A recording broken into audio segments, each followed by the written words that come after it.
Olá, eu sou o André, eu sou engenheiro de jogos aqui na DX Gameworks e nesse vídeo a gente vai estar vendo um pouquinho sobre requisições HTTP e APIs e entender um pouquinho aí a estrutura de um web service, certo? Então, bora lá. É, Mais detalhadamente, o que a gente vai ver nesse vídeo é o que é uma API. A gente vai dar uma enfatizada aí na diferença entre API, biblioteca e framework. A gente vai ver o que é o padrão REST, o que vai ser aí uma API REST, tá? Padrão de arquitetura no caso, né? E aí, a gente vai ver um pouquinho sobre HTTP e seus códigos, tá? Show! Então, começando aí, o que é uma API? Então, sempre que eu vou explicar para alguém o que é uma API, eu gosto do exemplo do garçom, tá? Então, vamos dizer que você vai num restaurante e a primeira coisa que você faz é sentar na mesa. Aí alguém vai vir te trazer um cardápio ou já vai ter um cardápio na mesa. E aí você vê ali quais são todos os pedidos que você pode fazer ao garçom, certo? Então vamos lá. Você foi no restaurante, viu o cardápio e aí viu os pedidos que você pode fazer ao garçom. Se você pedir alguma coisa que está fora do cardápio, o garçom vai falar provavelmente tipo, me desculpe, não entendi seu pedido.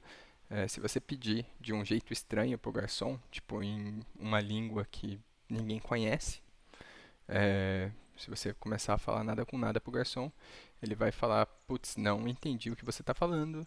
Agora, se você pedir, por exemplo, um hambúrguer, caso você tenha ido numa hamburgueria, faz sentido. Ele vai entender o pedido e vai encaminhar o pedido pro chefe, vai dar um jeito de trazer a comida que você pediu, certo? O funcionamento de uma API é exatamente esse. Então, você chega, assim, você vai até o endereço dessa API, você vê quais são as requisições que você pode fazer. Então, aqui já seria, por exemplo, o nosso menu ali. O que você consegue fazer com essa API? Você faz um pedido para essa API, certo? Então, você pede alguma coisa, você pede, por exemplo, autentica esse usuário para mim. Salva essa entidade aqui para mim. Atualiza essa entidade aqui para mim. Deleta essa entidade aqui para mim. Me dê a lista de entidades, sabe? De determinada entidade aí. É, e aí a API te dá uma resposta, certo? Então, ela vai processar o seu pedido e te dar uma resposta. Caso você peça para a API alguma coisa que não faz sentido, ela não vai entender o pedido, vai te notificar, ela vai te responder falando não entendi o pedido. E caso você peça algo válido, ela vai passar os dados correspondentes ao seu pedido para você. Beleza? E aí, a gente tem uma API REST, certo? A REST não é exatamente nenhum padrão, nem uma arquitetura específico assim. Ela é um conjunto de restrições, na verdade.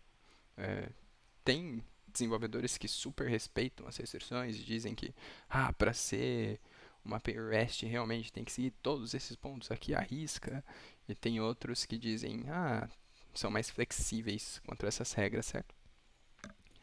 E aí, eu coloquei as três principais aqui. Tem umas que são de otimização, que não importam tanto. A primeira é que a gente tem que ter uma arquitetura cliente-servidor. Então, tem que ser aí separado em cliente-servidor as nossas comunicações e serem realizadas por HTTP, certo? Então, requisições HTTP, a gente vai ver daqui a pouquinho.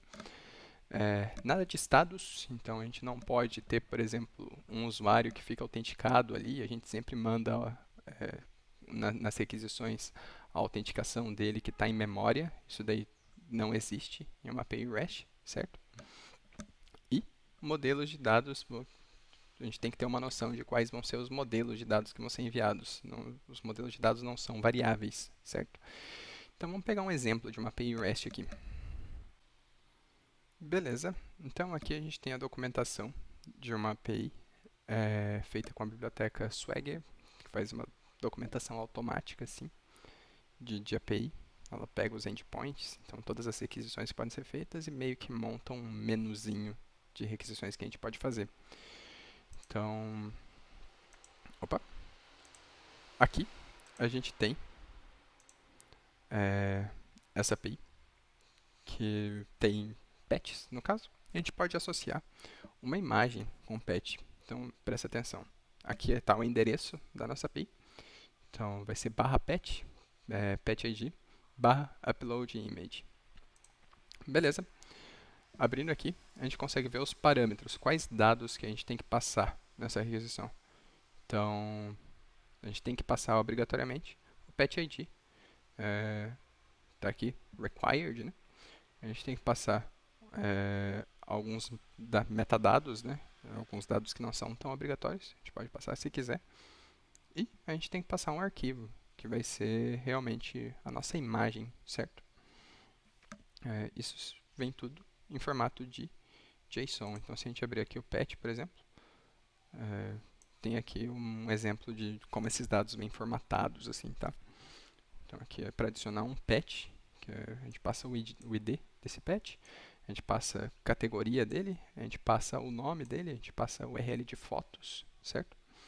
A gente passa string, tags, caso queira, tá? E aí, a gente também a gente tem que passar o estado dele. Então, available, quaisquer estados que eles tenham definidos que são possíveis lá na API, beleza?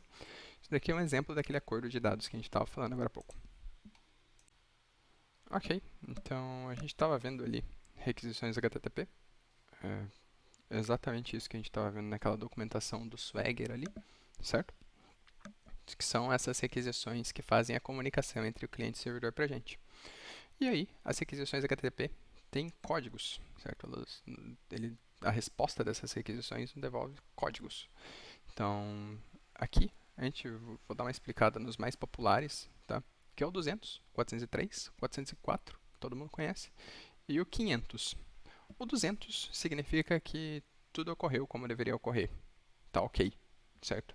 A definição dele é literalmente ok. 403, por definição, significa forbidden, proibido, tá?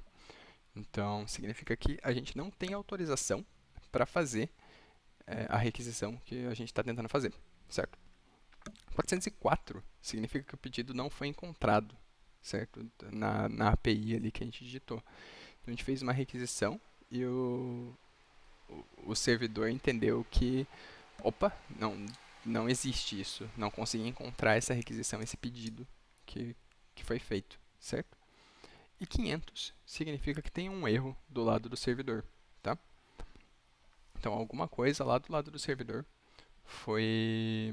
aconteceu errado, aconteceu algum null pointer do lado do servidor, algum objeto sem referência, sabe? Alguma coisa assim.